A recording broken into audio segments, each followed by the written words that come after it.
We'll have you covered for the vice presidential debate. CBS News will have live coverage starting at 8.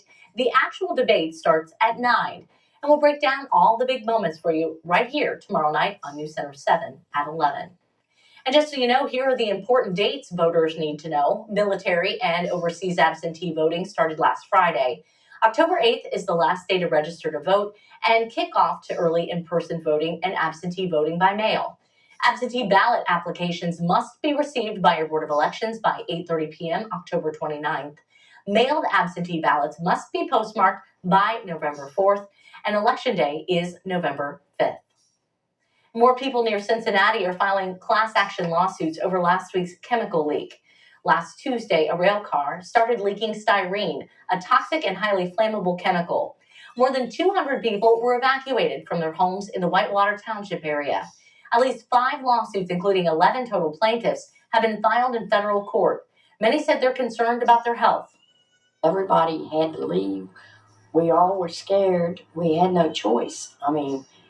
We had to go. I've been coughing real bad, so I don't know if that's one of the side effects from breathing it in. The EPA does say that the air quality in the area is safe. The lawsuit is asking the railroad company to fund an investigation to determine any potential medical problems from exposure to styrene. A new discounted supermarket is about to set up shop in the Miami Valley with a location in Centerville. News Center 7's Amber Jenkins spent her day in Montgomery County talking with shoppers about how this will help their budget. Grocery outlet Bargain Market is planning to fill 2 vacant locations, one in Englewood Northmont Plaza and the other in the Centerville Square Shopping Center. I'm with News Center 7. I'm trying to do a story I spoke with shoppers in Centerville about their thoughts on a new discount store and grocery store inflation. Inflation has hit me very hard.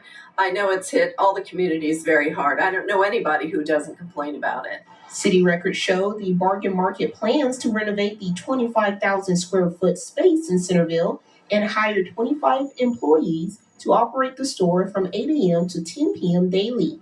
Julie says inflation prices have even changed how she ate. It just keeps you from doing other things you want to do. I think that it also keeps you from maybe eating the really good foods that you might want to. To get by, many shoppers compare sales and bargains to find the best deal for them. And with another discount store opening up, it gives shoppers one more option to compare with. Yeah, I will always try a new store. I'm here to go to Dollar General right now because for cat food, it's cheaper here than any place else. It's not clear when either location of the grocery outlet Bargain Market would open for business in the Dayton area. The closest market is in Cincinnati. In the meantime, Miami Valley shoppers like Julie will keep their eyes open for the next bargain. In Montgomery County, Amber Jenkins, News Center 7. Weather specialist Nick Dunn is in tonight for Chief Meteorologist Austin Cheney, who gets some time with his family.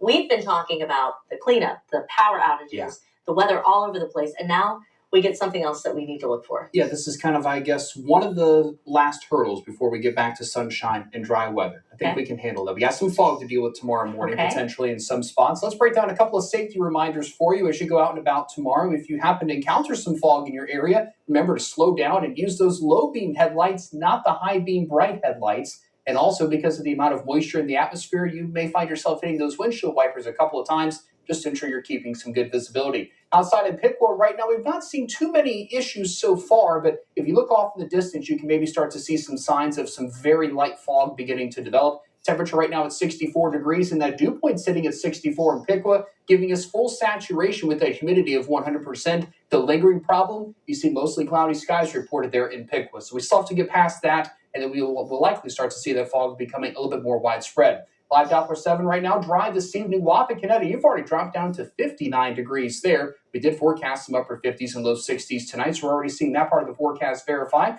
68 degrees in Springfield and 64 right now in Richmond. Now, here's a look at what visibility could look like tomorrow morning. You see some spots with visibility perhaps as low as a half of a mile, and even some spots a little bit less than that. So we'll see how this pans out tomorrow morning. Now, this is not meant to say that the visibility is going to be like this everywhere at any one given time, but you certainly get the idea that you should definitely check in with our News Center 7 Daybreak team tomorrow morning. Our Storm Center 7 meteorologist Ryan Miranda and our traffic expert Jake Magnon will help you navigate any fog issues that we have to get your day started. So as you go out the door, a few extra minutes, not a bad idea to get your day started, but don't forget the sunglasses because once that fog mixes out, we'll find some sunshine to go through the day on Tuesday. And I would also take the rain gear, so it's a little bit of everything out there. We are tracking the chance for a few showers to return by the end of the day. Here's how Futurecast pans that out for us. Again, you notice the low clouds and fog first thing in the morning tomorrow. That mixes away, and then we see a few scattered showers off and on through the afternoon. It's not an all-day rain, but one or two of these showers could even contain a rumble of thunder, but we're not really anticipating severe weather with any of this activity. That cold front swings through here and dries everything out by Wednesday morning. We start the day much cooler. How about some upper 40s and lower 50s for morning temperatures? Certainly going to feel a bit more like fall out there for us. And by the afternoon, highs climbing there into the upper 60s and lower 70s across the Miami Valley. Looking at the forecast wind gusts, there's only one other issue with that cold front coming through tomorrow evening. A brief period between about 5 and 11 p.m. the way it looks right now of some winds gusting 20 to 30 miles per hour, but we're not expecting any wind damage with that, unlike what we've just gotten through here with remnants of Hurricane Helene. Here's my Storm Center 7-day forecast. 76 for the high on Tuesday, lower 70s for Wednesday, and we are back to sunshine and smooth sailing. We throw in a few extra clouds in the forecast for Friday, but dry weather to kick off the weekend. Our next chance of rain, it is slight, but we may have to watch for a shower late in the day on Sunday. Thanks, Nick. Cases of whooping cough on the rise. We take a closer look at the local cases and what you can do to protect kids.